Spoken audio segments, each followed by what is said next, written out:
Okay, it's live. Good afternoon. This is the Board of Standards and Appeals Public Review Session for March 25th, 2020. 2020, 2 p.m. And the following cases will be discussed at the review session: 2019-65 BZ, 373 Avenue W, Brooklyn; 2019-158 BZ, 8903 57th Avenue; 2019-269 BZ, 3425 Roundabouts Avenue, the Bronx. And the new cases are 2019-171 BZ, 1610 Eastchester Road, the Bronx; and 2019-174 BZ, 4558 Bell Boulevard, the Borough of Queens. Okay, and if you didn't hear those cases, if you're that one of those cases is not yours, then we've already heard the cases that were normally to be held at a public hearing yesterday. We've already heard those cases between yesterday and this morning, so you would be able to watch the review session and the hearing on those cases on our YouTube video. That has there was a link to that on our website. Okay, so we have one person in the waiting room with the last digits 320. It's a 203-320, which I think is probably Lyra. And so this is for 2019-65 BZ, 373 Avenue W in Brooklyn. And I'm going to admit her, assuming that it's Lyra. That's for the review session. This is the review session, right? Sorry, that's the review. Yeah. Sorry. This is the review session. Yeah, you can't admit anybody. Hey, I'm sorry. I didn't mean to admit. Sorry. You're not supposed to be dialed in at all during the review sessions. My apologies. So you should probably get off the line because you're not supposed to be dialed in. But anyway, okay. So we go through the review session. Thanks, Tony. I forgot. Okay, so we for this application, changes were made to the rear yard incursion as requested. And I believe that we asked that the applicant establish rather than assume that they are in a predominantly built up area. That requires calculations to be done in order to establish that. But otherwise, the maximum allowable FAR is 0.75, and here the requested FAR is 1.08. So I don't think that's actually a big ask when we start with a 0.75 district. So it's less than the 1.15 I think you get in a predominant, is it 1.15 or 1.35 you get in a predominantly built up area? Anyway, it's more than, they're not asking for anywhere near what's as of right in the built up area. Okay, go to Commissioner Shanda. Yeah, so I looked at the predominantly built up analysis that is provided for DOB purposes. I've never seen this kind of review provided by it, but I thought there's more detail that goes in. But if this is what DOB is looking for, and based on that, they determine it's predominantly built up, that's, I guess it's okay. But as you mentioned, Madam Chair, that the ask of 1.08 is not much of an ask, not much of a huge ask, given the if it is predominantly built up, what is the maximum based on what is allowed, and looking at what the existing built condition and the existing FARs around the area, 1.08 FAR is not that much. I am happy to see that the reduction in the attic space has also resulted in a 30-foot rear yard on the attic level. So I'm okay with it. Okay. What I meant to say was they haven't established that this is in a predominantly built up area. They didn't show, as far as I can see, I didn't see any calculations. So normally we see calculations done to show that it's predominantly built up, and they didn't provide anything. They're just assuming they are. But what I'm saying is, assuming they aren't, then that isn't, oh, sorry, go ahead. They're assuming they are not in a predominantly built up area, that the ask isn't particularly big because the underlying zoning allows 0.75 as opposed to 0.5. So it's only 1.08 that they're going to, as opposed to a much bigger jump. Mhm. And calculations to establish it, I just find an assumption that they're in a predominantly built up. So there is a diagram that was submitted, and I'm actually trying to get to that diagram. It is P19, and supposedly this is what is submitted to DOB and which is basically trying to show that 50% of the area of the block is built up. Now, my understanding of defining a built up is that it has to be pre-1987, 10/21/1987. And so I don't know if this is a question more of like, are we trying to adhere to what the city planning reports us or how DOB analyzes it? But you're right, they have not established it based on how I read the zoning resolution. But as you said, 1.08 is okay. Yeah, I don't think it really matters in our case, but I don't think they established. Okay, Mhm. okay, thanks. Commissioner Ali. Not just looking at the predominantly built backup data, but also when I look at the radius diagram, within 400 feet, 45 homes have an FAR of greater than or equal to 1.15. And so given that, I feel that the 1.08 is within range of what should be granted. Yes. I don't have any other questions. Great, thank you. That's helpful. Okay. And Commissioner Sheta.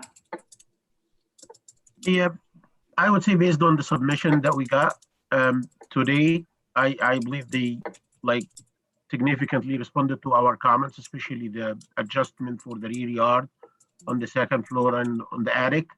And with the FAR proposed, I believe the proposal now is like very reasonable, and I'm okay with it. Okay. And Commissioner Shivetta. Takes a second to unmute you just a second. Okay. I think the ask is reasonable. I don't have any issues with this application. All right, thank you.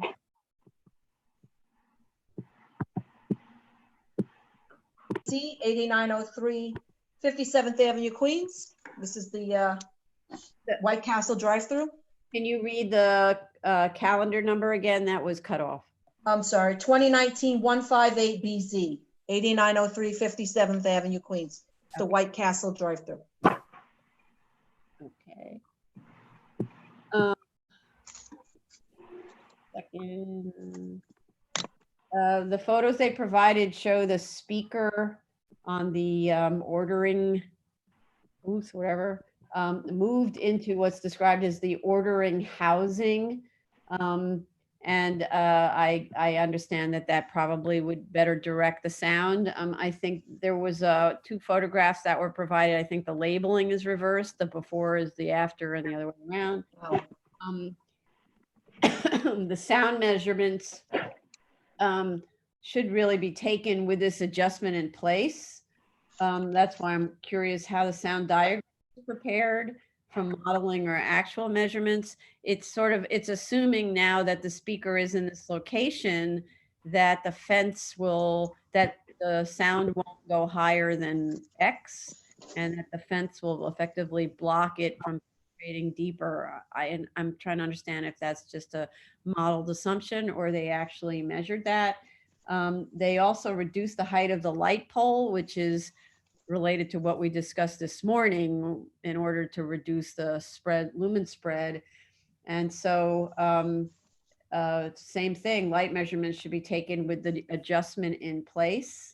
And so that's the question, was the lumen spread diagram based on model or based on actual measurements? And then they showed us a photograph of the trash containers, the concrete trash containers installed, but the plastic ones sitting right next to them. The whole idea was to replace the kind of inappropriate temporary plastic ones with the concrete ones, not have both. So they should remove the plastic ones. We also asked for information on the trash pickup schedule. I didn't find that, but otherwise I was okay with the application, just we need that follow-up information. So I'm going to recognize wherever she is, Commissioner Shanda. Thank you. I had the similar comment with the plastic pickup trash, and next to it is the concrete. Maybe they were just trying to show that this is where the plastic was and the concrete is located here. I hope the plastic has been removed and the concrete was not just a temporary for photo op. The other part is with regards to the trash pickup, the applicant did submit it. It was in the statement, embedded in the statement of fact. So basically the trash pickup schedule is 3 times a week, Sunday, Tuesday, and Thursday. And the recycling pickup is also 3 times a week, Sunday, Monday, and Wednesday. They had more details. I did in my notes, I didn't take all the details, but that's the basic. So what'd you say? Recycling is when? Sunday? Monday? Sunday, Monday, Wednesday, 3 times a week, recycling. And the trash pickup is also 3 times a week, Sunday, Tuesday, Thursday. Okay. I think with this one, it was, were they getting picked up adequately? Because there seemed to be pileups, right? And so what they're doing, and there are pileups, then they need to increase it to more than 3 times a week, because obviously recycling is a different kind of a pickup than perishables. So, okay, so then Commissioner Otley Brown. I don't have any comments. Okay. And Commissioner Sheta. My comments are limited to the lighting. Although they said they shortened the light pool from whatever to 15 feet, I believe now, the light pool detail on drawing Z-002.00 still shows the light pool as 24 feet full. The other thing is when they did that, I believe things got worse. I did compare the lighting. First of all, let me get back. The measurements or the readings that they submitted as far as the drawing indicate are not based on actual measurements. They are based on analytical model. And the drawing even includes a disclaimer saying that the lights should be this model, it should be New York City approved, it should. I believe what we instructed the applicant to do last hearing was, you have the lighting in place, do whatever, get the lighting engineer, have him certify the existing conditions and take measurements and submit to us and make sure that the lighting values, the luminous spread values are within what we asked for. What happened is the only thing that they did for their submission is they just shortened the light pool to 15 feet. Apart from that, no measurements. I don't know why we should have a disclaimer on the drawing saying that the lighting should be or shouldn't be. And I'm not sure if after they did this analysis, if they even compared the readings, or not the readings, the predictions, I would say, the predictions for this version versus the other version, the last version, previous one. So I'm not sure where we're getting at with this. It shouldn't be that complicated. Okay, so the next, the instruction really has to be, it's not an option to model this. You have to go out and take actual readings, both lighting and sound. Yes, and you have, when you submit to us, make sure that you look at what you submitted before and compare it to what you have currently. And if you didn't, if you improved somewhere and you got it worse somewhere else, you have to look at this and consider modification. Right. Right. Fair. Okay. And Commissioner Shibeta. There you go. So I agree with Commissioner Sheta. I also I noted that correct me if I'm wrong, but I believe the trash pickup was an increase from the last hearing, and that was in response to our comments. I believe they only had 2 pickups, and that's when they did the additional pickup now. That it could be, that's what I have in my notes.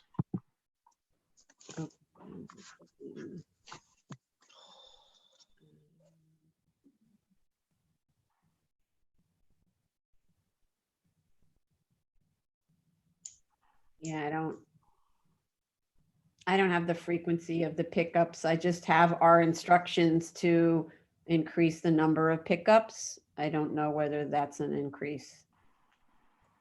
Okay. Okay, well, we'll have them discuss that. Right. Anybody else want to speak? Oh, Commissioner Shanda, yeah.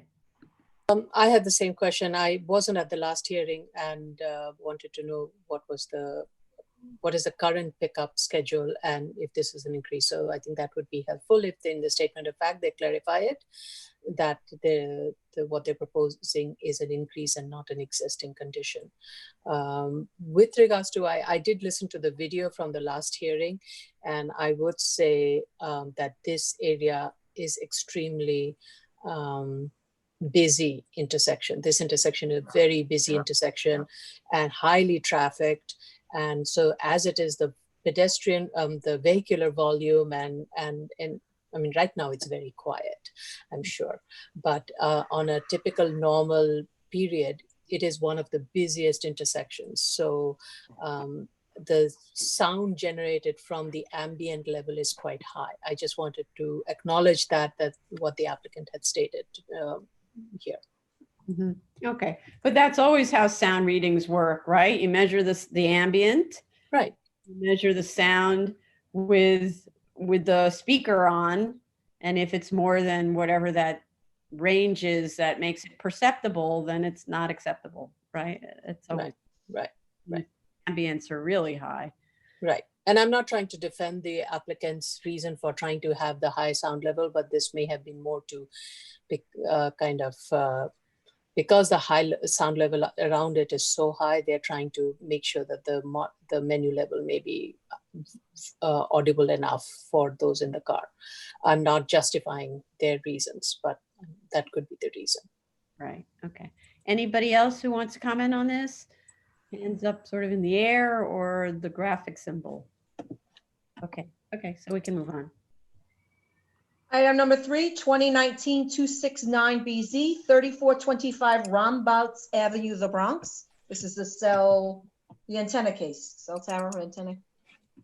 So they, in response to some of our discussion about the increase in height, which would make the structure arguably non-complying, they reduced the height of the antenna. So they're being lowered to not extend past the height of the existing pole. And they rely on the vesting of the pole structure under the prior zoning regulations. They submitted materials that argue that the sign structure was built legally as a permitted accessory business sign before the zoning regulations changed as to arterial highways. And also they show a very redacted 2016 agreement between the Outdoor Advertising Company and the Department of Buildings that may allow the continuation of the pole for telecommunications equipment, provided certain milestones were met, but they didn't provide any proof that the milestones were actually met. They had to have filed and so on within certain dates, and we don't have any idea whether they did that.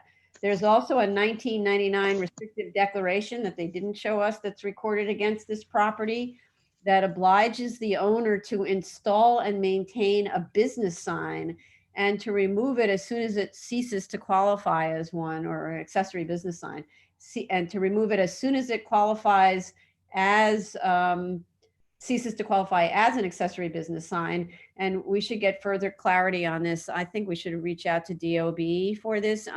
It's not just for this application, but we're going to be having many more that are similar to this. And I think to set up some kind of a protocol with DOB where they tell us that the pole is legal, that for instance, the milestones were met, or that there's no reason why this pole has to come down based on DOB's interpretation of that. Because That restrictive declaration from 1999 basically says that everybody else has to take the, or maybe it's this, the 2016 agreement basically says, except for certain sites, they all have to be brought down to the ground. So we want to make sure that DOB agrees with the applicant that this is not one of the poles that has to come down to the ground. And then we asked the applicant at the prior hearing to get a sign off on the pole's legality from DOB, which they didn't do. So I would just like us to reach out. And we also asked that a guardrail be placed around the bottom of the pole, which they're not showing. Yeah.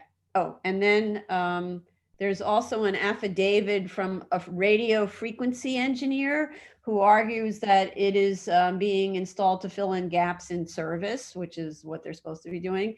And but I would like the engineer to explain, not at this hearing because there wasn't time to bring the engineer in, but at the next, I'd like the engineer to explain the significance of the radio frequency materials that were provided, that look at frequencies at grade 25 feet and 30 feet above grade, 30 feet above grade, and either provide no information because it seems like it's another one of those blank plans, or indicate that there are 1,000% levels at all elevations because the coding system, the legend, is very confusing. Red indicates 1,000% exposure, and red seems to be indicating the location of the equipment. So you can't really tell what the thing is supposed to be showing. And at another hearing, we had something like this too, where they gave us basically a blank map. And they said the blank map means the answer is that there's 0 exposure levels. And I don't understand. It's kind of like you don't do anything and then you say that it's nothing. So they need to give us much cleaner materials that are easy to understand. So I would like at the next hearing testimony from the actual engineer and not from the council, because the council can't speak to the engineering questions like we had on another application similar to this, where the lawyer was answering, but the lawyer is not an engineer. So I will give it now to Commissioner Shanda. My only comment was that as you mentioned at the last hearing, we had asked that guardrail be provided at grade to secure all the equipments and also make sure that the area right below the pole is not accessible to anybody. And I know they have only continued to maintain a bollard. I think it's very easy to put a guardrail. It shouldn't be difficult, and that's all my comment is. Thanks. Okay. And then Commissioner Otley Brown. No comment. And Commissioner Sheta. Just to avoid, sorry, just to avoid what happened with the other case was in Staten Island. We want to make it crystal clear that when you submit to us the predictions, the analytical model results for the RF values, please, if you exclude any area based on reasonable assumptions, you should make this area highlighted and say that the analysis did not extend to that specific area. Otherwise, we're going to be confused and we're going to understand that you already started this and you're saying that the RF values are ignorable or minimal within this area. So I just want to avoid what happened before. Okay. So when you're talking about excluding any area, you mean above a certain height or? Whatever. And let's say like the other case, it was an adjacent building and they said we excluded the roof of that building because we believe it's inaccessible. Mm-hmm. But the way they showed it to us on the plan is they marked it in white, and white in the shading meant that the RF values are minimal. So when we looked at that plot, when I looked at it, although I used to like create many graphs and plots like this, I got the understanding that this area was included in the model, and the RF values within this area are minimal Mhm. because they just said it like very superficial in the kind of text of the report that, oh, we believe that this building is, the roof of this building is inaccessible. And they didn't even say that they excluded that area from the analytical model. So please, if you do so, we're okay with that as far as the reason is legit.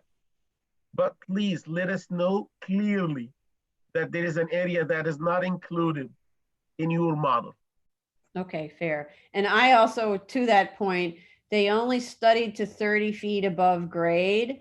I don't know if that's measured to the roof of the adjoining buildings, because obviously if you have accessible space, you go on the roof to repair the roof. So people are exposed at a higher level than the roof, right? So it should be, I don't know, say 10 feet off the level of the roof, something like that. So you can ensure that you get construction workers, people who are working on the bulkheads or whatever that is, are covered in that scope. There is no like a specific rule for how far from ground, how high from ground they should include in their study. I would say it varies from site to site. If you have a 60 feet, let's say this pool is 100 feet tall, and they have an adjacent building that's a tall building, and that there is a window or there is a chance that the RF could travel from the antenna to that building, I would say go to 100 feet and maybe even more. If the buildings surrounding the pool are kind of low rise, I'm okay. It's the call of the engineer who's running the analysis. At Right. the end of the day, that whatever height he goes to, whatever horizontal extent he goes to, it should be reasonable, and he should ensure that the safety of the public is not risked. Right, right. But that's why I raised the subject of the height above the roof, because you don't measure it to just the asphalt on the roof, or, you have to measure it to a worker who's on the roof, who's repairing it or whatever. And so if 30 feet is the height to the roof, in this case, that's what they're measuring, then I don't think that's high enough. And maybe it wouldn't make that much difference if you add another 10 feet, because the antenna are being mounted, I think it's 73 feet or something like that. But I don't know without them telling us. So, okay. So I'm going to then move on to Commissioner Shivetta. I have nothing further to add. Okay, great. Anybody else want to add anything? No? Okay.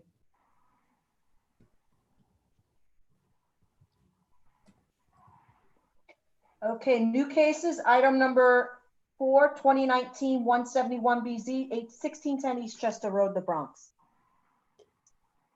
Okay. We have proof of service of initial application to officials and of notice of hearing to officials and neighbors. Community Board recommends approval. Though the site is mostly surrounded by commercial uses, there is one 2-story, 3-family building located immediately behind this use on lot 36.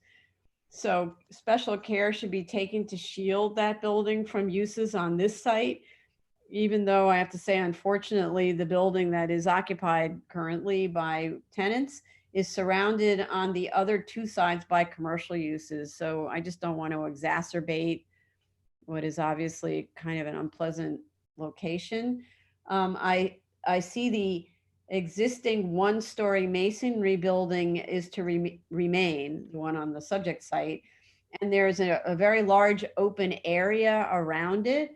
So, and while I note that there is a 5-foot planting border being shown on that rear/side property line, all of that open area that's located adjacent to the residential property should be landscaped with a dense buffer. That way, that property won't be impacted by this use, either as a result of sound, fumes, noise, or lighting.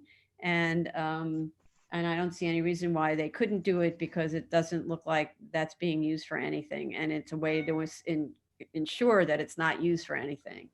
The lumen spread diagram must be 0 on the shared property line with the residential, and the trash enclosure structure at the corner of the site located adjacent to commercial uses must be a permanent masonry enclosure with a real solid metal gate and a real top. No chain link fencing for the sides or the gate.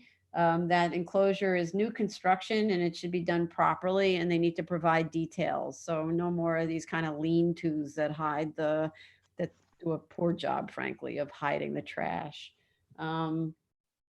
Okay, I'll give it to Commissioner Shanda. Okay. My biggest concern with this is that the number of curb cuts and the location of the curb cuts in relation to the way traffic moves here. There are existing bus stops, and also the way the applicant is proposing to orient the gas pumps. So first of all, just to orient everybody, the corner of Williamsbridge Road and Eastchester on Williamsbridge Road, there is a bus stop. The bus stop would literally be in front of the first curb cut that is on Williamsbridge Road, the widest curb cut. So the applicant has picked the layout of the gas pump in such a way, and if you look at the movement diagram, vehicles are coming in, it's like they are perpendicular. The orientation is perpendicular. So the vehicles are coming in perpendicular, and then they are finding their way back in some other way.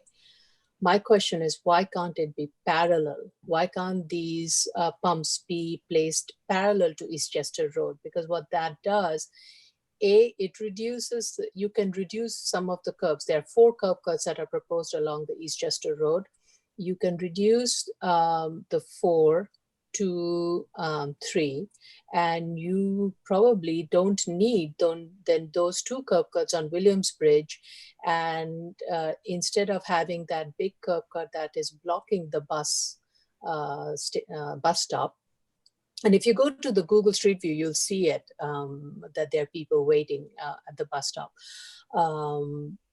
And instead of that, the second curb cut that is further away from the intersection, maybe widen that a little bit and make that the only curb cut along Williamsbridge Road. And try to reduce the 4 curb cuts on Eastchester to 3. And that can be achieved by having the orientation of the gas pump being parallel to the Eastchester. So this way, when you're coming in on Eastchester, you're just lining up one after the other, and then you take the Eastchester, or you make a U-turn and exit onto Williamsbridge. So it's the same number of pumps? The same number of pumps. You just, instead of coming in perpendicular to Eastchester, you're coming in and staying parallel to Eastchester and going, and since most of the vehicles will be going back to Eastchester, that's why they have so many curb cuts on Eastchester, you still maintain that. Instead of 4, try to maintain 3. And those vehicles that want to go back to Williamsbridge, they have to just make a U-turn and go to Williamsbridge, which is what they're doing now anyway, as part of the proposal. Make a U-turn where? Onto the site. So let's say if you orient the gas pumps parallel to Eastchester, and I'm coming in from Eastchester, I move in and go to the first most available gas pump, and I'm riding parallel to Eastchester, pick up whatever I need to. There's enough space between the gas pump and the lot line for me to then get back into circulation and go to Eastchester, or come around, make like anti-clockwise turn and get out onto Williamsbridge through a curb cut. You're suggesting then how many curb cuts on Williamsbridge? One curb cut. Basically try to eliminate the curb cut that is closest to the intersection of Williamsbridge and Eastchester, and the curb cut that is there to the furthest end, widen that a little bit. Mhm. Okay. Cool. And I definitely would like to hear, get feedback from Commissioner Otley Brown. I know she probably has gone down this road. She can give me better idea, and she also has better experience with Sure. how the Also, gas pumps. because it's bringing this back into service, right? Right. We should And all you can, DOT take a look at this, because that's what we do when we see basically new gas stations, right? and also the gas station location is right now much closer to the intersection of Westchester and Williamsbridge, Eastchester. It can maybe be moved a little bit away from that intersection, so that you allow for the curb cut that is closest to the intersection of Eastchester and Williamsburg on Eastchester can be made shorter and make the second one bigger, whichever one. So the idea is to try to minimize the number of curb cuts, consolidate as much as possible, and yet allow the number of gas pumps that they need and maintain a smooth flow of access. Mhm. Okay, so I would like, just to pick up on that, for Jella, please, to send this to DOT to take a look at as well, okay? All right, I'm going to recognize Commissioner Otley Brown. So I agree with Commissioner Shanda that the two curb cuts that are closest to the intersection could actually be removed. I'm not sure that you have to reorient the pumps so that they're parallel to Eastchester as much as you would have to shift the pumps eastward as far as you can. So right now you have like almost 100 feet between the easternmost pump and the lot line. I think you could probably shift all those pumps 50 feet over and keep the same orientation. And then people can either enter from the southernmost curb cut on Williamsbridge Road and then find their way into one of the three stalls, or they could enter by any one of those three curb cuts on Eastchester and go facing the other way. And then they can either circle around to exit out of the easternmost curb cut, or they could, if they're going in a southerly position, make the right turn and exit out of the most southerly Williamsbridge Road curb cut. So I think it could be done and just shift the intensity of use eastward. Mhm. And I think you probably can achieve the same thing. And I am familiar with this site. It used to be the Hess site, and that's where I used to go to purchase my Hess trucks for Christmas gifts. Okay, so in other words, I mean, you both agree that the curb cut should be reduced, and so the design of how you do that is up to the gas station. Right. because Correct. Slow, but DOT will also take a look at this whole question. Okay, so I'm going to, okay, Commissioner Sheta, I have no further comments on this.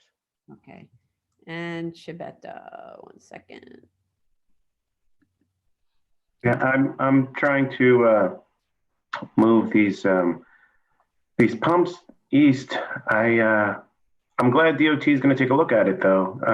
I think they'll probably figure out the circulation better than at least I can on my laptop right now. Okay. You have anything else you want to talk about? No, that's all. You guys mentioned everything.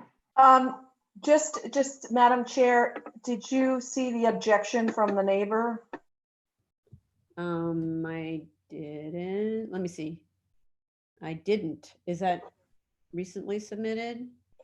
I don't know. I received an email from a Miss Keller, and she said that she had Angela Keller. She lives at 1615 Eastchester. I don't know what lot that is. She said we had filed an objection to the request for an appeal. We sent it to you weeks ago. I don't know if it's in the file. Maybe Jella knows. I'll unmute. Oh, Jella's hands up. Okay, yeah. Just a second. I'm trying to unmute. Unmute. Kurt, can you unmute Jella? Thanks. Unmute. I can't get her unmuted. Kurt, help. somebody. Steve? There we go. No, Wait, no, yeah, there it goes. Go ahead, Okay, Joe. hi. I actually don't see that letter of objection in the file. I have the file open on my computer. I just see the minutes from the community board.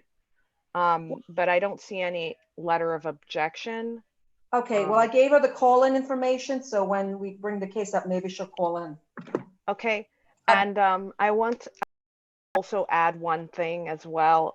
We did receive a email from the fire department prior to this review session, about like an hour ago, I guess. I did forward it to you, but it was probably not enough time to read it. But basically, they don't have any objection, but plans and applications should be formally submitted for review and approval to the Bureau's Tech Management Unit.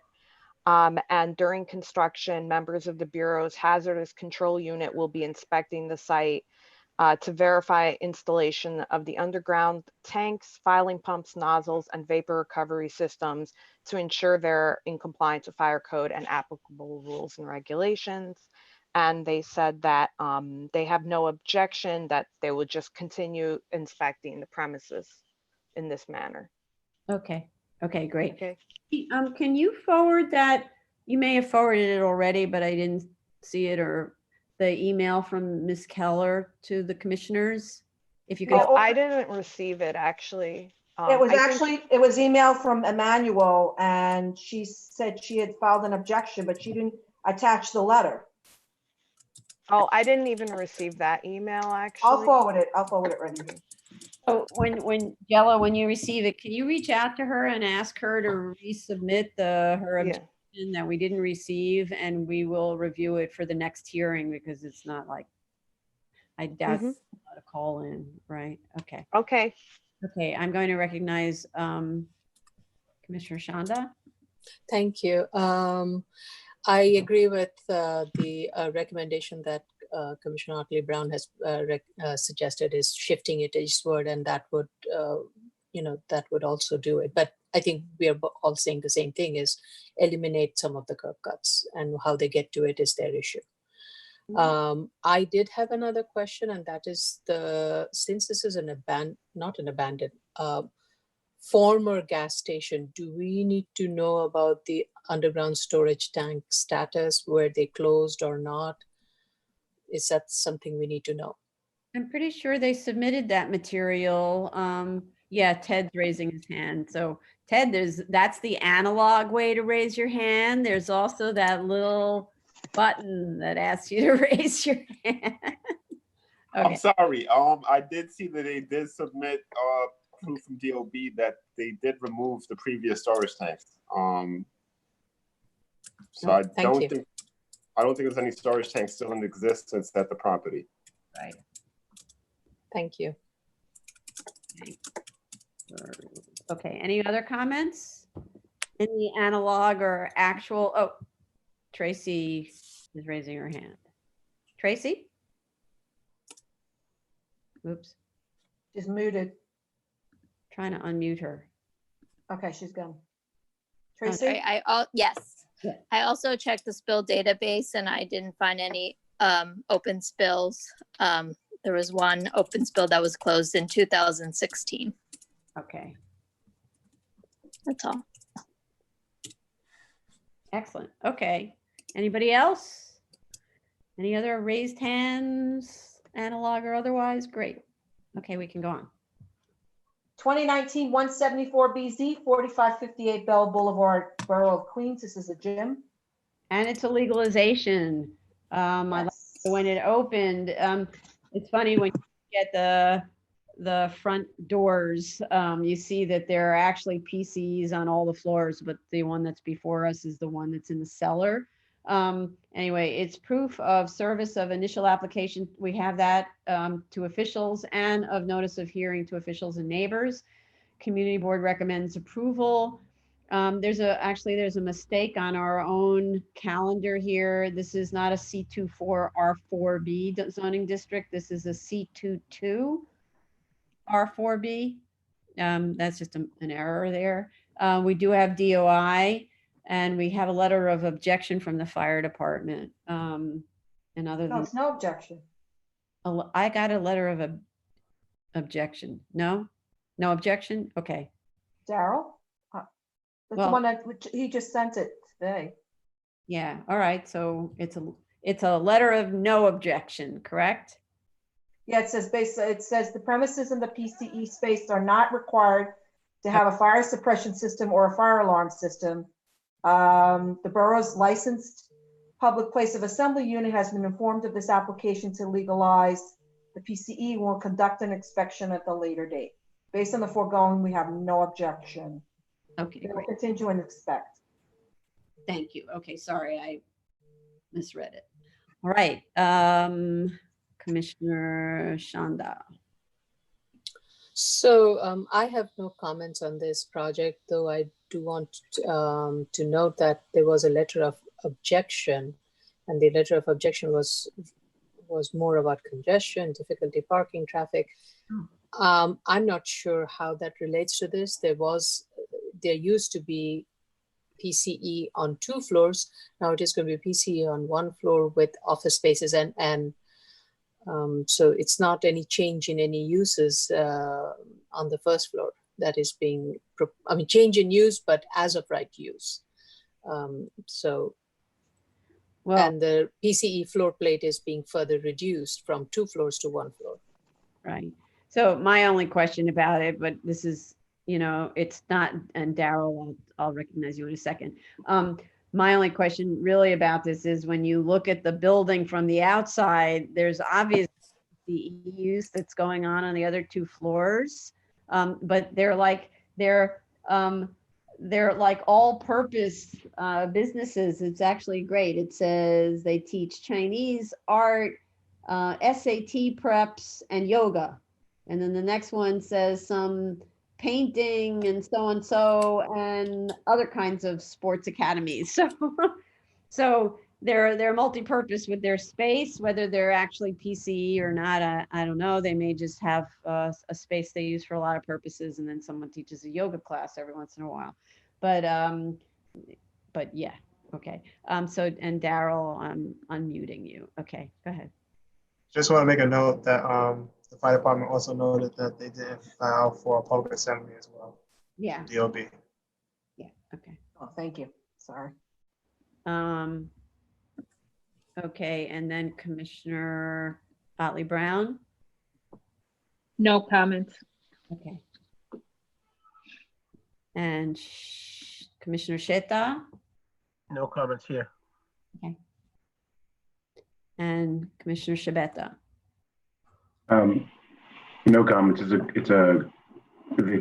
was satisfied with the application. I don't believe that this is an obnoxious use that would create more of the things complained in the letter of objection. I'm eager to push this case forward.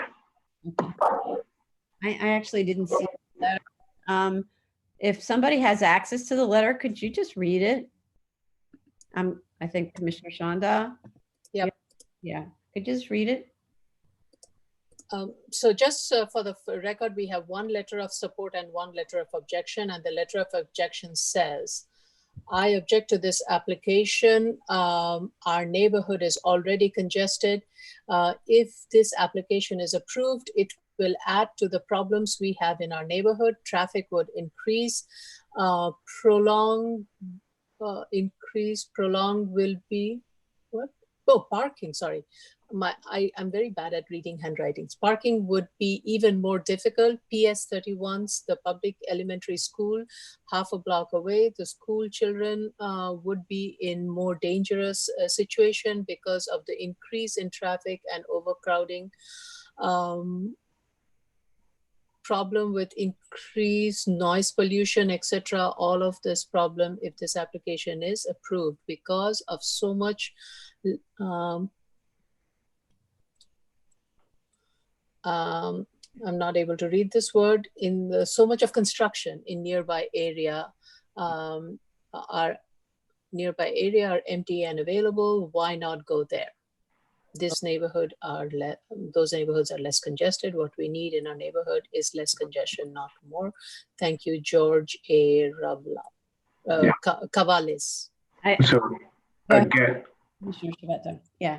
again, this is an existing application. This is an existing gym. From reading the statement of facts, I don't believe this use is actually creating the issues that are apparent in this neighborhood. I think the person who is objecting is thinking there's new construction associated with this application. It may not be an originally existing gym. It's a new gym that came into a place where there already was a gym, Right.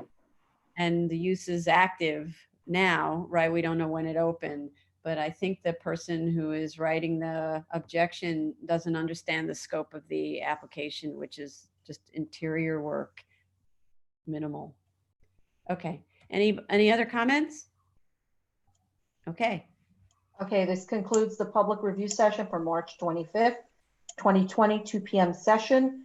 We'll now commence with the public hearing for March 25th, 2020 at 2 p.m. And the cases again are 2019-65BZ, 373 Avenue W, Brooklyn, 2019-158BZ, 8903 57th Avenue, Queens, 2019-269BZ, 3425 Rumbuds Avenue, the Bronx, 2019-171BZ, 1610 Eastchester Road, the Bronx, and 2019-174BZ, 4558 Bell Boulevard, Borough of Queens. The call-in number should be across your screen, across the YouTube screen. If it's not, it's, sorry. It's 646-558-8656, and the ID number is 705-496-757. right. Okay. Okay, so you want me to pull up?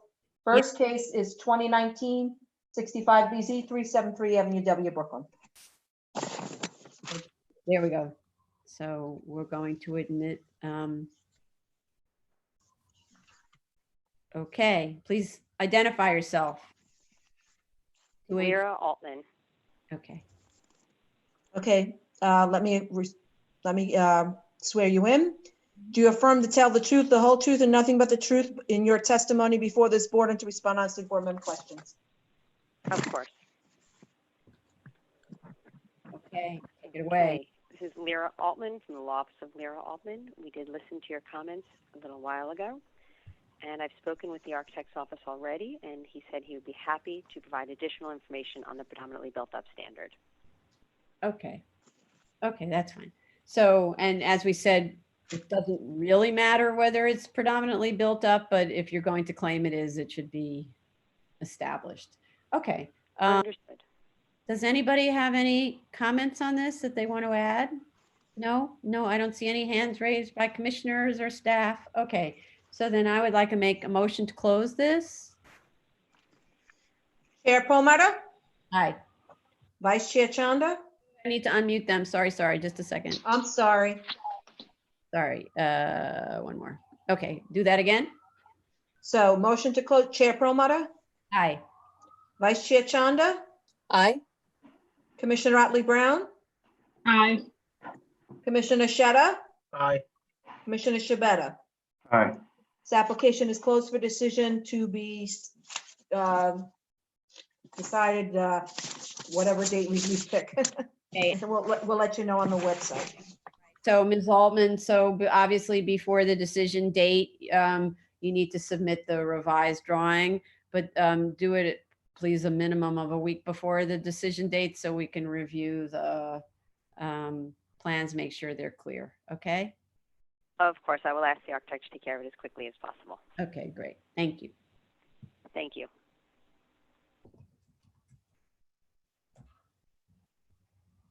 Okay. Call the next case. Are we waiting for any public?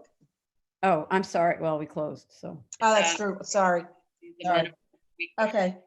Item number 2, 2019-158BZ, 8903 57th Avenue, Queens. And I think Lisa's calling in. Quickly as possible. Okay, great. Thank you.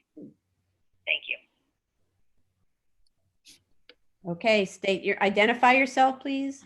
Elise Elise Fullader from Eric Excuse me, Palatnik, waiting for any PC. public. Uh, Oh, I'm sorry. Well, we closed. Oh, so. sorry. Try again. So, Okay, let me, 2019. sorry, you need to turn off the YouTube because we're getting feedback. I did. Okay, good. okay, raise your right hand. Do you affirm to tell the truth, the whole truth, and nothing but the truth in your testimony before this board and to respond honestly to board member questions? I do. Thank you. Please proceed. So I spoke to the architect as quickly as I could in the past 5 minutes. And in terms of the sound, we tried to address your comments, and I just want to note that this has been a White Castle with no complaints since the 1980s, which was and it has been operating as it was on the prior approved plans in the same way. But what he did was they put the speakers inside of the physical board, and then they calculated based off of that. So it was 100% before, and then they reduced equivalent based on putting the speakers inside. So they thought this would result, as Chanda noted, this is a loud area with lots of, it's off of like Queens Boulevard, and there's lots of cars going back and forth. There's a mall down the street. But we thought that last time there was a comment that talked about, all the sound should go directly into the car. So this was addressed in order to make sure that the sound goes directly into the car and it isn't permeated, or whatever the word is, maybe that's for odor, all around. But so question about that. So were sound measures taken from actual use, or this is just the assumption that that's good enough? This was done in response to that comment, but actual sound, they would have to hire separate engineers to do that. So they're trying to address the comments without having to contract additional people, because that's very difficult. And it isn't within the scope of work that was originally approved. So I can tell them that it's necessary, but they're trying to address your comments without having to hire additional engineers. But how do we know that this is adequate enough to get the sound down to be on site only? How would Yeah, I'm just pointing out that it's operated in a loud area without any objection for a really, really, really long time, and they are reducing the sound. So it was taken based off of technical measurements in a program, but in order to do what you're asking, they would have to figure out how to hire additional engineers. Well, actually, just, sound meters are really easily available. That's what I was told, so that's what I'm telling you. Right. So I would say actual sound measurements is not an unfair thing to be asking. This is it's a big operation, right? And you can see that they're really trying to address the comments. Like, they've redone the soundboard, they've redone the lighting, they've redone the landscaping, they've redone the trash. Like, they're not trying to ignore your comments. Right. We understand that. So, but they still need to establish that they're not extending over the border. And unless we know that, how do we know that? Right. And I appreciate that the ambient levels will be such that maybe the sound is a little bit higher, but the whole idea is that we don't hear them ordering whatever it is that's sold, French fries. Understood. And they understand your comment. They just are trying to show you actual response and not have to contract additional people. Okay, understood. It makes it complicated. Because we also want light levels measured, right? Yeah, and so the comment before about the lighting was that you believed that the lighting was spilling over into residential neighbors because the lighting pole was too high at 24. So they brought it down to 15, which makes the lighting levels in that program higher directly below the lighting, because the lighting's coming down and it's where the foot candles are measured, but it no longer spills over onto the residential property because it's been lowered. Mm-hmm. But how do we know that? I guess it's the math. I don't really know how to respond exactly, but they so changed the measurement and they measured with the program, so they know it based off of the program. Right. So they're modeling it basically, and what the thing is, you model when you don't have it's not installed yet. You model and to figure out what to do. but if it's installed, it doesn't make sense to rely on the model. I'm going to recognize Commissioner Sheta. First of all, what we asked for last hearing was measurements. I don't know why it's difficult to provide measurements. This is number one. Number two, if you look at the lighting from the previous submission, you're gonna see that the drawing showing 0 lumens within the adjacent property. What we said during the last hearing, we said we don't buy the claim that this side of the fence, it's 5, this side of the fence, it's nothing. So what we said is we should get the values at the top of the fence, and we should base this on measurements. In this submission, what's happening is taking the light pool down. Actually, what shortening the light pool has done is it did increase the luminous spread values, the property side from the fence. So White Castle side, luminous spread went up significantly, sometimes twice. I understand that that might not be the case for the other side of the adjacent property, but we need to see this based on measurements. We do not look at the analytical model. We're not light engineers. And you know what? Analytical models are based on, I usually run like analytical models. And at the end of my analysis, I say, these are numerical predictions. They could be off. But the fact is, could they be off like 10% or 50%? We don't know, because we're not light engineers. And we ask it for it very straightforward. Give us measurements. I don't know why it's tough to do. Oops. Okay. Responses again. Sorry, Ms. Foladar, you have to start again because you were. Sorry. I guess my response is it wasn't in the scope of work and they'd have to hire additional engineers. So they were trying to take into account who they have and do respond accordingly and make sure that it's not spilling over, put a light shield, reduce the height, but not have to hire additional people. Right. We hear you say 30 years and no issues. I'm just pointing that out again. They're just following the previously approved plans. Right. We hear you. Nonetheless, it's pretty obvious. Science speaks. You use monitoring equipment. These days, it's a lot easier to get this equipment than it used to be, right? I have a decibel reader on my phone. Okay. Not my call, but understood. Download the app. So many apps, they're pretty amazing. I'll bet there's even a lumen spread meter on my phone, but I didn't try to load it. I'll look for that later. I'm going to recognize Commissioner Shivetta. If we're going to get the actual reading, we may have to give a later date, because I'm not sure, a much later date. I'm not sure when we're going to be back in operating. Yes. Right. No, understood. That's true at all of these applications where we're looking for field work, right? Unless it's the architect sitting at home in the home office making corrections to drawings, anything where there's field work, we'll give more time. So, okay. Any other comments from other commissioners? Anything you want to add, Ms. Foladar? I can talk to them about the trash. I'm not sure why they still showed you both the old and the new together, but I can tell them to remove the old ones. I'm sure they're a lot lighter than the concrete ones, which are massively heavy and can't probably be removed. And I think that was all your comments. Yeah, I think so. Oh, and then I did tell them the last comment was about trash.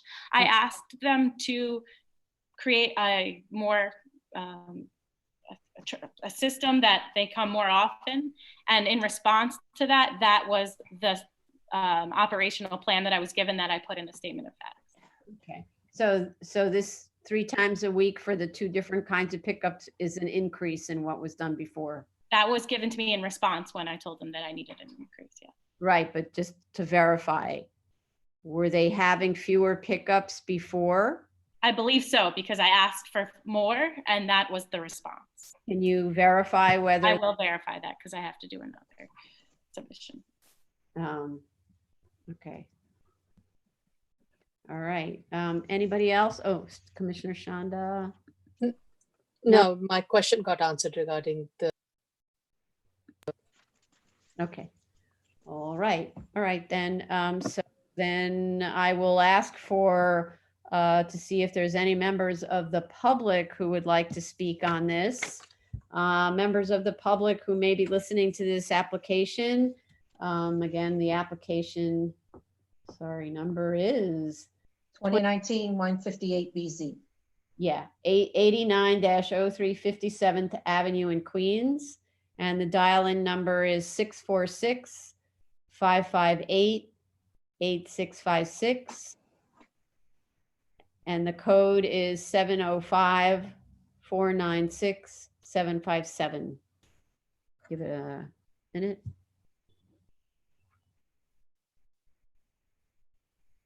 I don't see anyone in the waiting room. Okay, so we can go on. Okay, are we done with Ms. Boldare? Yes, thank you very much for calling in. Item number 3, 269 BZ, 3425 Roundabouts Avenue, the Bronx. Okay.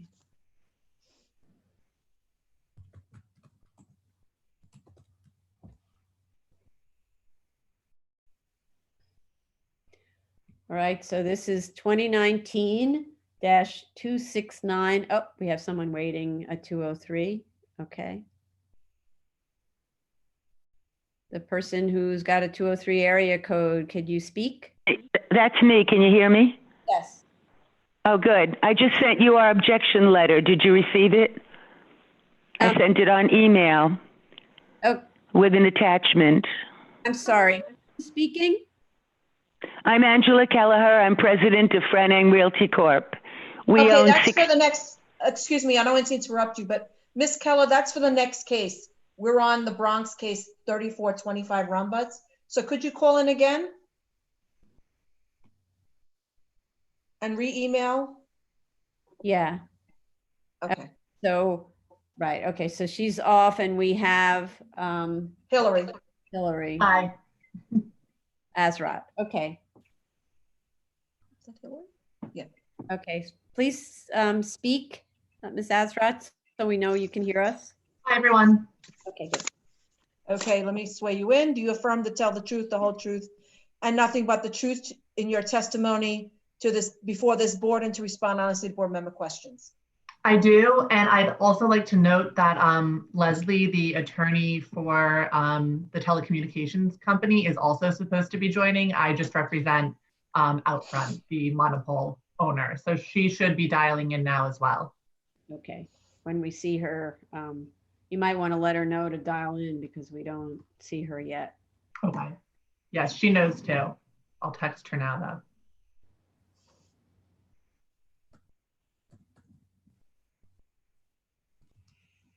though. Okay. Should we start? No, you're not really the applicant, or who's the actual applicant? We are not the applicant. Schneider. Yes. I'm happy to address the points about the sign that were posed while we wait for her to dial in, or if you'd like to wait for her to dial in, we can do that as well. I think the applicant should be present at their own hearing, no? Sure. Can somebody, Julie, you have access to the applicant's phone number? Oh, wait, there's someone waiting to be admitted. Okay. Identified as iPad. Connecting to the audio. Just give it a second.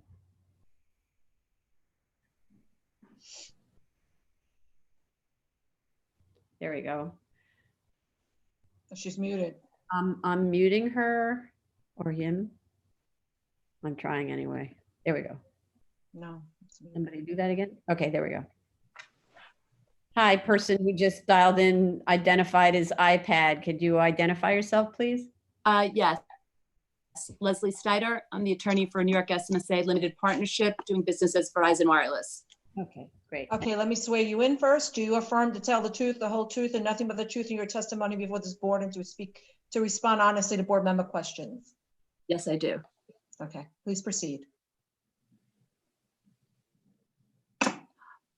I heard the comments from the various commissioners regarding the application, and Verizon Wireless will revise the plans to show the guardrails in lieu of the bollards as you requested.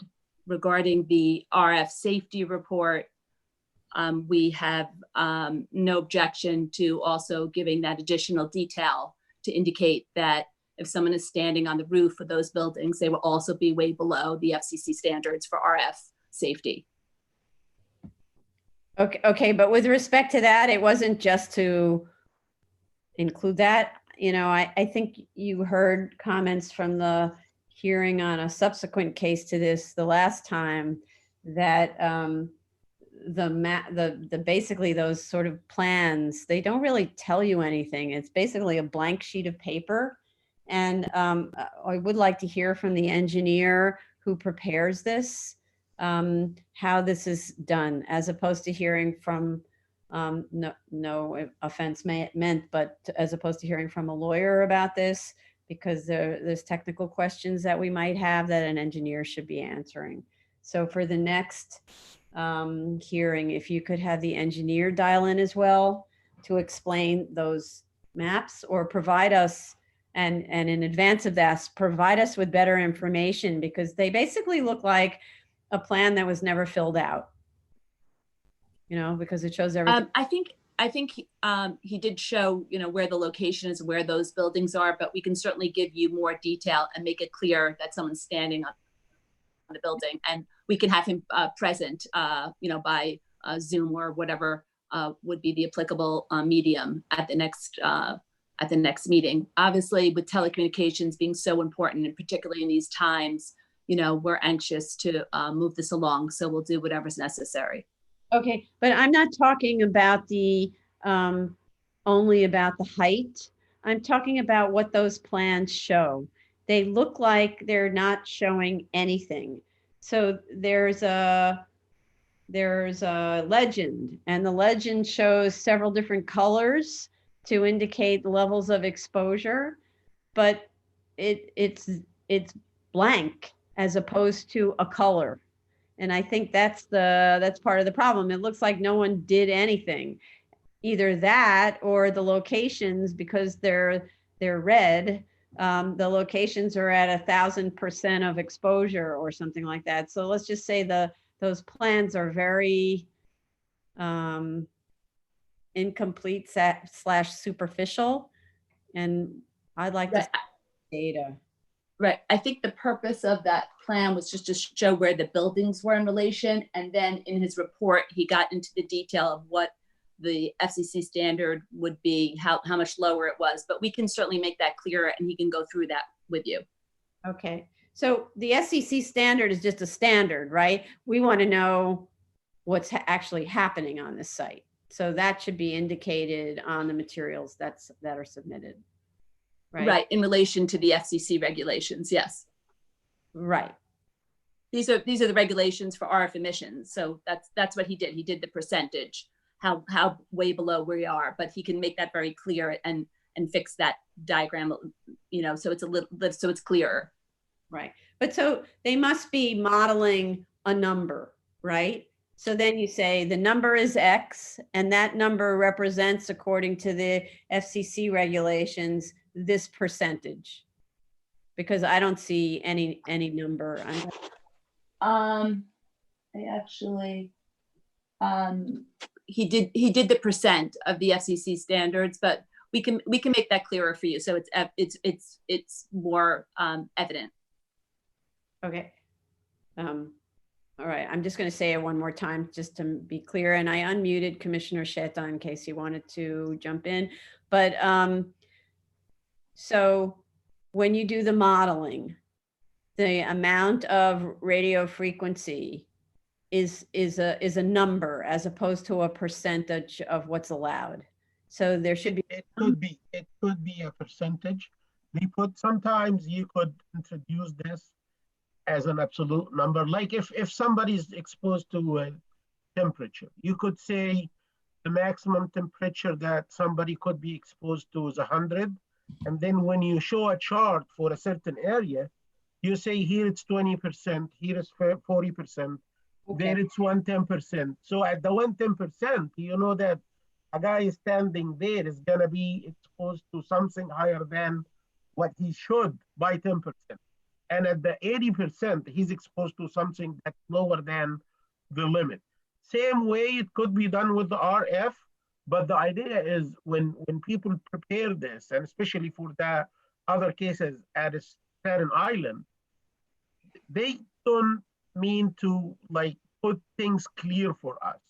In the other case, they excluded one area and they didn't say that. They just said the roof is inaccessible and they left it to us to think about it and conclude that within that rule, they haven't ran any analysis, but when they presented the results, the white was like, this is the minimum thing that you could encounter. And they colored the area that is excluded as white. So we got the impression that everything within this area is very nice, nothing dangerous. It's not even close. Reality was they haven't studied this area, and we wanna make sure that we don't have things like that. The reason I'm calling for this again because I'm not a radio frequency engineer. When I read the text, if I'm reading something that's structural or geotechnical, sometimes people write things cleverly so they could trick the reader. But because of my experience in this field, I could read between the letters and the words and guess or sniff what they are hiding. For this subject, the RF subject, I can't do that because I'm not an experienced person with this field. So we need the engineer to show up, explain to us what he's done so far, and testify that no exceedances whatsoever. And we'll take his word. If he makes that statement, we'll take it from his mouth. I don't think that's a problem, so we're happy to do so. Thank you.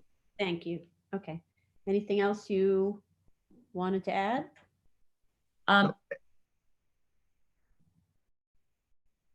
Sorry, did we just lose you? No, I believe I got confused. Maybe I thought you were asking me. I believe you were asking the applicant. So she can go ahead. Yeah, but I think we lost her. Ms. Snyder, are you still there? Yes, sorry. Is there anything else you want to add? No, I don't know if you heard, but I know there was some questions about the sign, and Hillary, I believe, is on the line as well, so she could discuss those items about the sign. Okay, so I'm going to recognize Hillary Azrot now, as soon as I can unmute you. There we go. Go ahead, Hillary. Hey, everyone. Hillary Azrot, Venable LLP, representing Outfront Media, the owner of the actual pole structure and the prior sign that existed at the site. I just briefly wanted to touch base on the agreement that was submitted with my letter regarding the history of the sign. I'm going to follow up with my client about compliance dates, et cetera, that were asked for by Chair Perlmutter. But we are aware of that 1999 restrictive declaration that's recorded against the site. The reason that this sign was selected to be part of this agreement with DOB is because of that prior legal use on the site and the fact that it used to be an accessory business sign. And just for context, because I know that this is an issue that's been in front of the board a lot more lately in a number of ways, whether it be an appeal case or other similar telecommunications cases. This sign is one of only 6 sign structures that was flagged for conversion under this agreement. So nothing that we are representing here or nothing from our letter would be precedent setting that could be applied to every single structure throughout the city. And so I know the agreement was redacted, but I just wanted to make that point clear that this is a a small number of special situations. As you might have seen from the end of the agreement, 2 of the other signs are signs that the board was familiar with from past variance applications. So we'll provide the other documentation, but I just wanted to make sure that was clear. But I appreciate that. I just want you to know that once the board accepts something like this, there are many others who will come, whether or not they've been recognized by DOB as one of the 6 signs. So we have to have some kind of a protocol to have DOB acknowledge that you're one of the 6 signs and the other 5 are one of the 6. And then that's the end of that story, unless they somehow interpret it otherwise. Understood. But I think that having done a lot of work with this industry over the past, years that I've been practicing, this is a limited number of signs that were subject to such an agreement with DOB and with DOB council. So I think it really does narrow the universe of structures that you'd be looking at. Or structures that legitimately looking at, but there are a lot of others who will give it a college try. That's Understood. Okay. Anybody else want to add anything on this? No?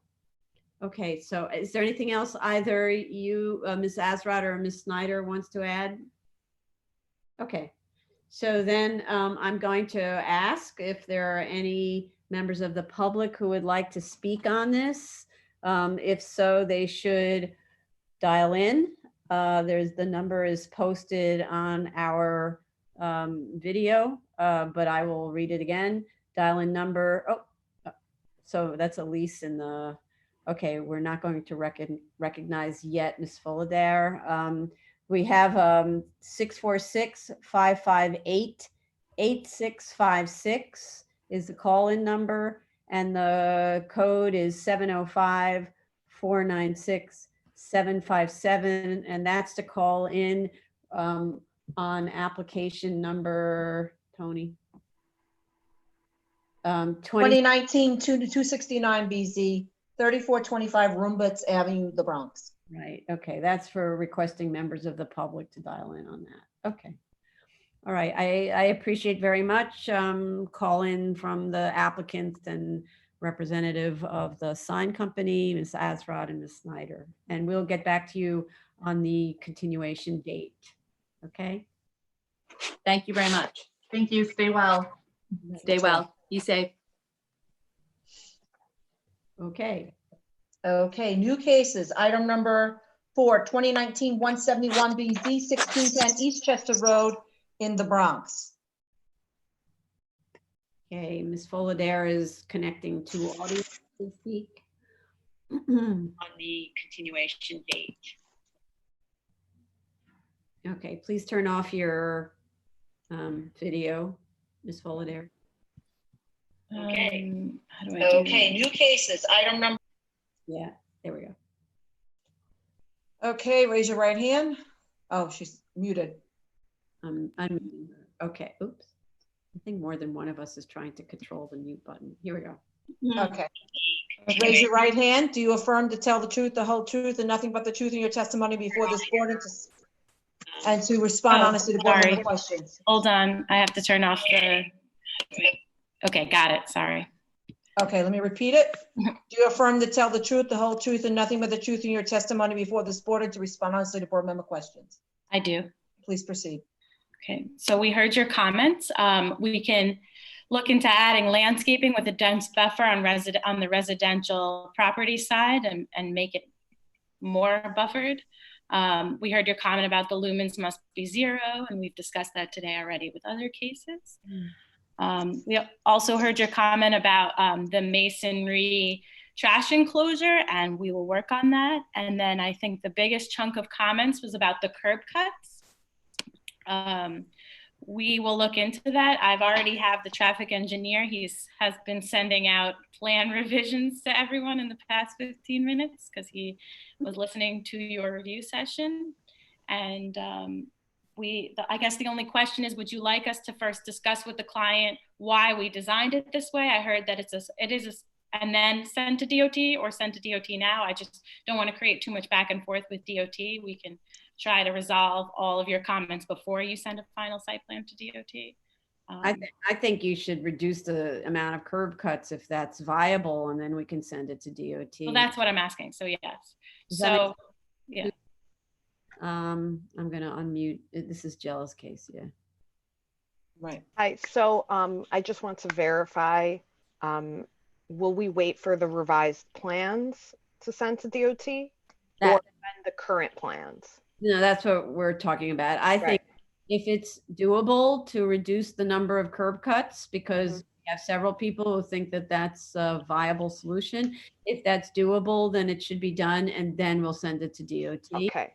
They may have opinions about the length and the location of the curb cuts even further than that. And we also want to look into why we decided to do it that way, because it wasn't enough time to look into that right now, but there might have been a reason we chose to do it this way. But if not, we will definitely look into shifting it eastward, as Commissioner Brown brought up.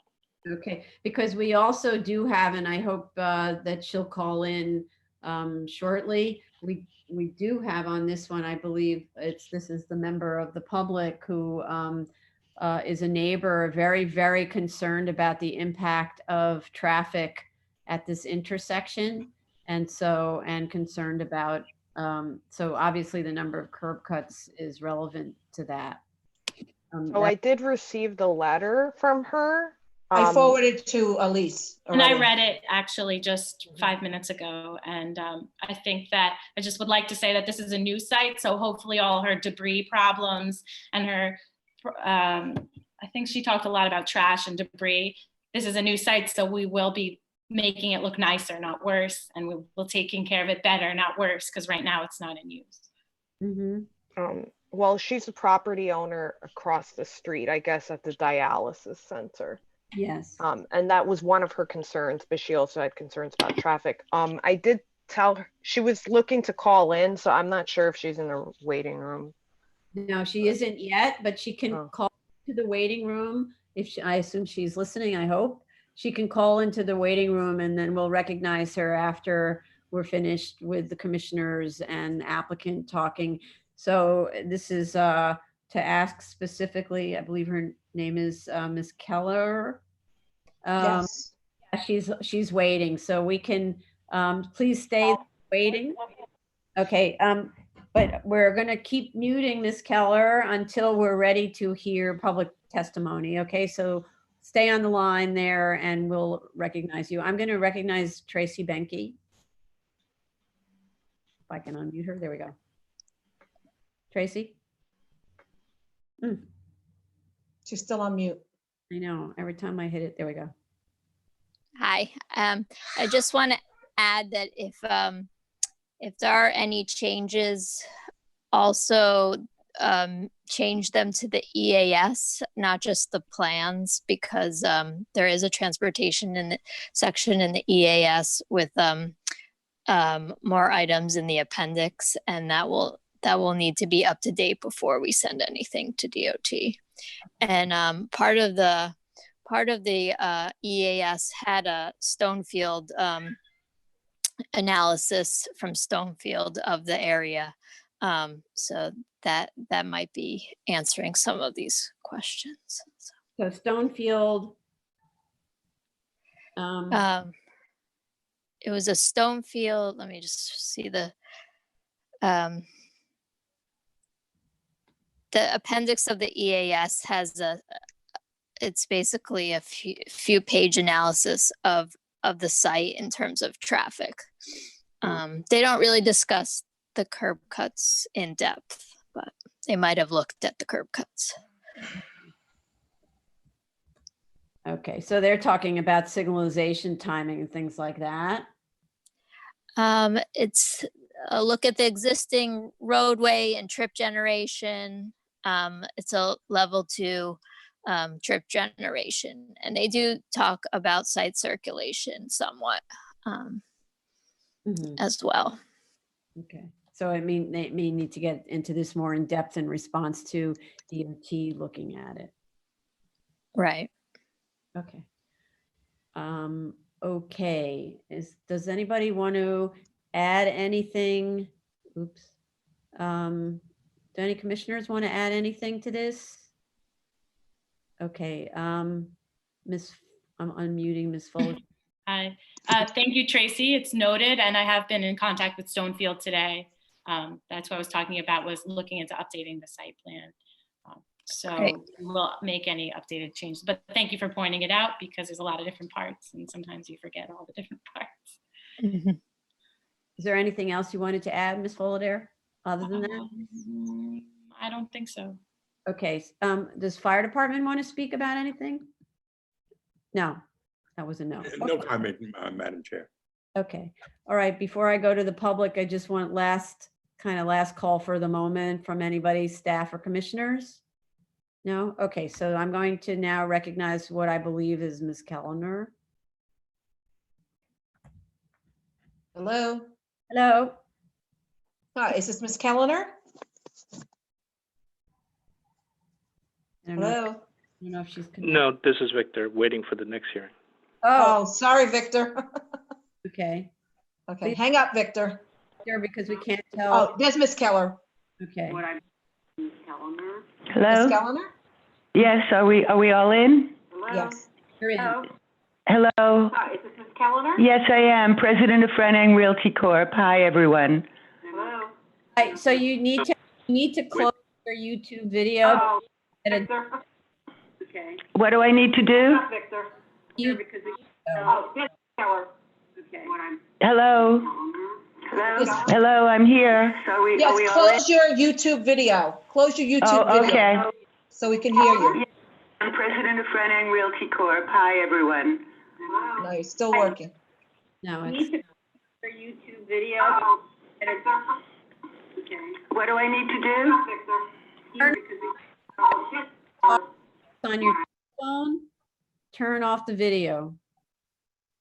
We muted you because we're getting so much feedback from you trying to watch on YouTube at the same time as speaking to us. You can't do both. So you need to turn off the YouTube video. Okay, I just shut off my YouTube. How's that? Much better. Good, okay. Okay. All right, so all of you have my objection letter. We sent it weeks ago, and for some reason or other, it was never received. We sent it return receipt green card. Okay, well, we have it now. You need to just. Okay. Just need you to identify. So we have owned the property since 1952, as a matter of fact, but it's been a dialysis center since 1996. And I just want to be very clear with everyone. First of all, the traffic is enormous. You're talking a medical center from one end of Eastchester Road to the other. It's Montefiore, Einstein, all kinds of clinics. And ours is a hospital for dialysis patients. And these are very, very sick people. I mean, we need full access for the vans to bring the patients in, offload them, bring them up the ramp, and so that they can have their treatments. They need to go 3 times a week. These are very sick people, as I said. There's also issues with the technicians and the physicians. So the traffic pattern is number one an issue. The last thing we need is another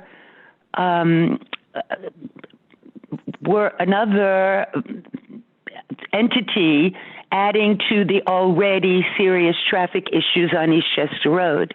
There's a McDonald's and there's a fire department right around the block on Williamsbridge Road. So you guys are trying to shove in another business in an area that's already very busy. So you're directly across the street, you're Davida. We're at 1615 Eastchester Road. I think it is directly across the street. I just need to clarify, you're Angela Kelleher, right? Correct. Our business is Frenning Realty Corp, and we own 1615 Eastchester Road. So I'm not sure, I mean, we're going to have Department of Transportation looking at the proposed gas station, which by the way, was a gas station in the past, not that long ago. It sounds like it closed in 2016. Yeah, but he wants to add a convenience shop on top of another gas station. There's a gas station right next door to us. Why do we need another gas station on Eastchester Road? Well, so there's going to be some kind of commercial use at the site. The only reason here is because they need to get a special permit in order to be a gas station. But Well, somewhere, as I said, there's a gas station right next door to us already. It's been there for as long as I can remember. So, okay. and then to add a convenience store, you're going to add more traffic, and that's our biggest objection, is the concern for the patients who need to get to their get to have their treatments 3 times a week and not add to the congestion that already exists on Eastchester Road and Williamsbridge Road. We're right on the corner. Oh, aren't you on the corner of Jarrett Place in Eastchester? Right, but right behind us is a gas station, and that gas station is Williamsbridge Road and Eastchester Road, and across the street from that gas station is the McDonald's. So you're talking about a very heavily trafficked area, both foot traffic and vehicle traffic, and the trucks that have to come in for deliveries on Eastchester Road, because we moved our loading dock to Eastchester Road so that they can offload, so our patients get offloaded on Jarrett so they could go in for their treatments. So our biggest concern is the traffic congestion. You're only adding to it by putting another business with a convenience store. Okay. We're going to have Department of Transportation review this, the experts about traffic and how to deal with it. And so they'll take a look at it and they will give us advice about how to review this application. But we appreciate your testimony. Are there any commissioners who have any questions? Oh yeah, I see Commissioner Shonda. No? Oops. Person. Sorry, that's the timer. I put her on 3 minutes, sorry. Okay. So sorry, Commissioner Shonda, did you want to say No, something? I do not have a question to her, but I just want to, when you do follow up with all the commissioners, I just want to state something. That's all. Okay. So no questions, any other questions for the speaker, Ms. Kellner? I just need to know when there'll be some kind of follow-up. Will we hear from you? So yes, so we will be assigning a date, a continued hearing date. We don't have it in front of us right now, but we will, I don't know if we can send her an email about when the hearing date is, but we will be mounting that on our website. So we're at nyc.gov/BSA will take you to our website, and you can then look at the hearing schedule that's mounted there. Yeah, I tried to get in with Zoom, but I didn't have the correct password. I have all the numbers here, but it didn't work. And I had just gotten off of Zoom, so my Zoom works fine. I don't understand. So we don't want to be excluded from this because we should be included. We're right across the street. Right, understood. You won't be excluded. As I said, we can try to send you an email when we know the date, but I would appreciate that very much. so I just want to let you know also, so you don't just sit back and then you don't hear anything. You can go to our website, nyc.gov/BSA, and on our website we will post the calendar for today's hearing. Okay. Okay. So you do That's today, but there'll be a follow-up on this one. Yes. Madam Chair, this is Carlo. please. Carlos, our executive director. You go ahead. Yes, hi. If I could just make a suggestion that as soon as we have the date, it could be forwarded by the project manager to the speaker. This way, that'll should provide the clarity she needs. Okay. Thank you. I would appreciate that very much because we cannot be excluded from this. We were almost excluded even though we sent you a formal objection letter weeks ago. We didn't, I apologize, but I don't know, it wasn't received as far as I know, unless it's in the hard copy, but we have no access to that right now.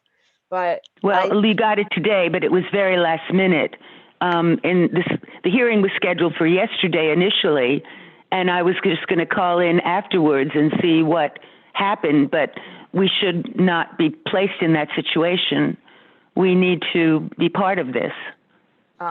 Of course, you can email me directly anytime you want to ask a question about this application. Okay, and your email is?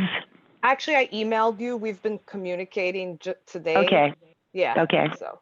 Okay. All right, so I have it. Mhm. Okay, I appreciate it. Thank you so much. For calling in. Thank you. We appreciate it. Okay, bye-bye. Okay, so now I'm going to go back to Commissioner Shanda, who had a question. I was looking at the proposed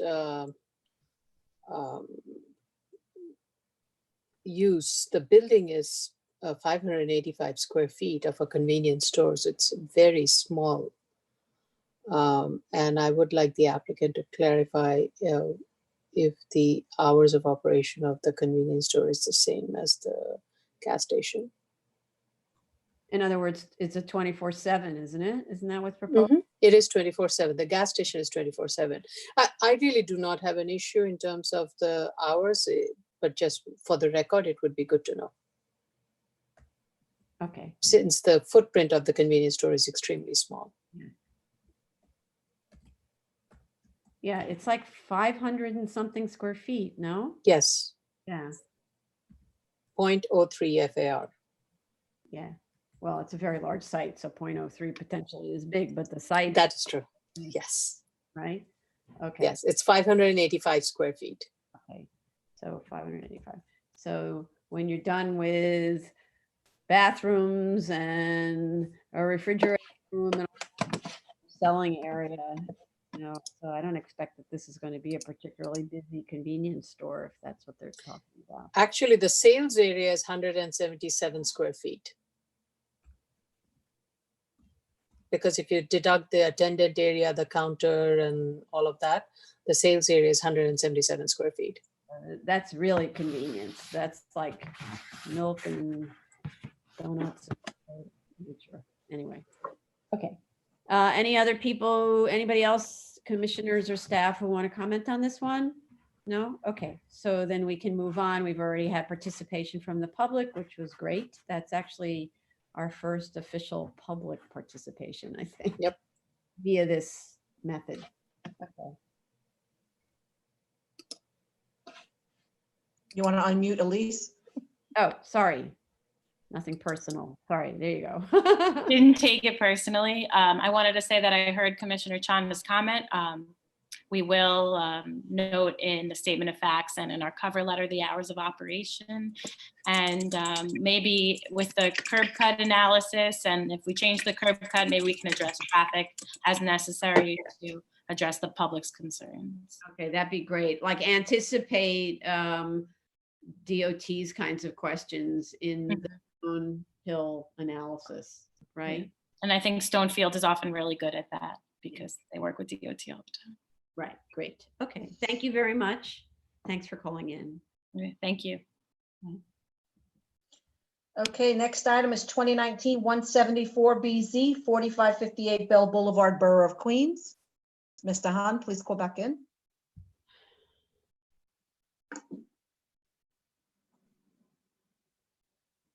Oh, Victor, call back in. Okay, 2019-174BZ, 45-58 Bell Boulevard, Queens is what we're hearing now. Please call in. Phone number 646-558-8656. Passcode 705-496-757.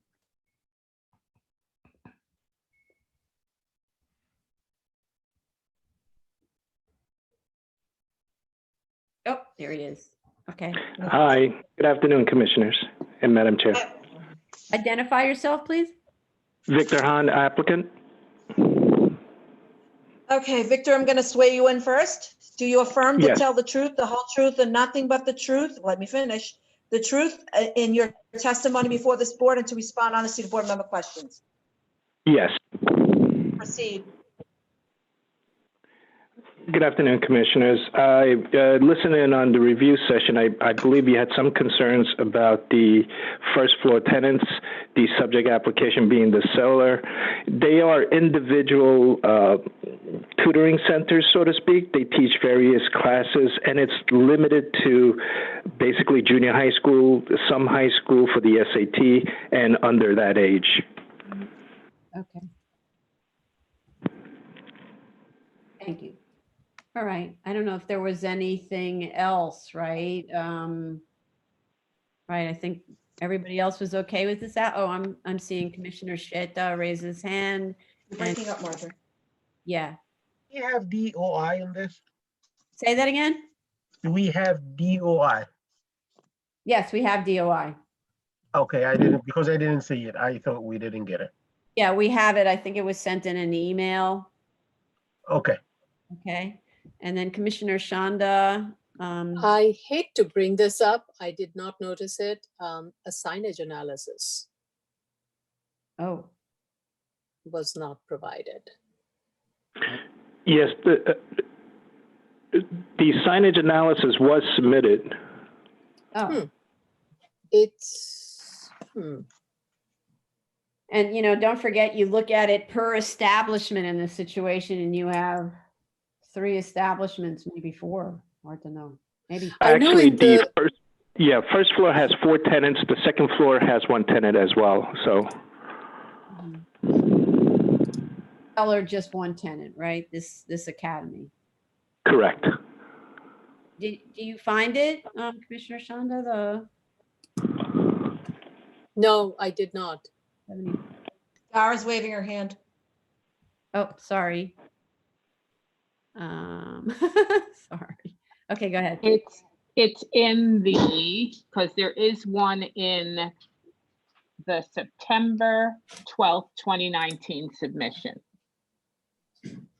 Ah, okay. See it? Yes. Okay. Yes. All right, there you go. Okay, thank you. Okay, and then, we can lower those hands, lower hand. Okay, any other comments from anybody?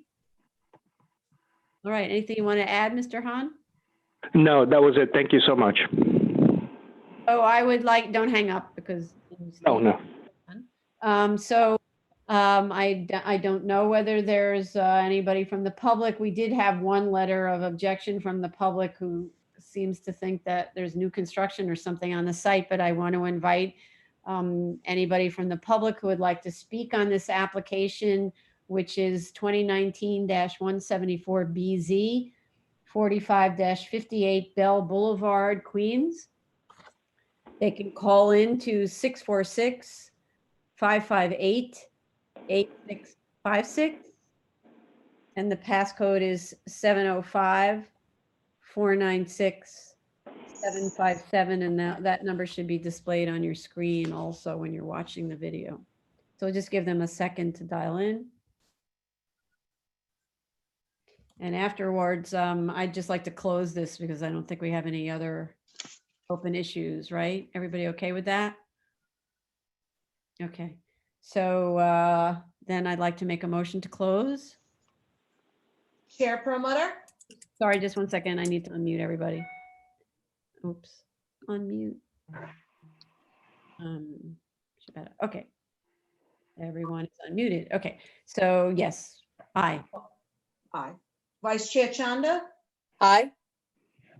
Commissioner Ali Brown? Aye. Commissioner Sheta? Aye. Commissioner Shabeta? This application's been closed? And Mr. Hahn will assign a decision date. That is, okay? Thank you so much.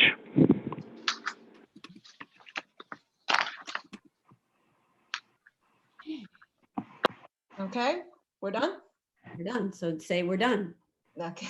This concludes the public hearing for March 25th, 2020, the 2 p.m. session. Wow.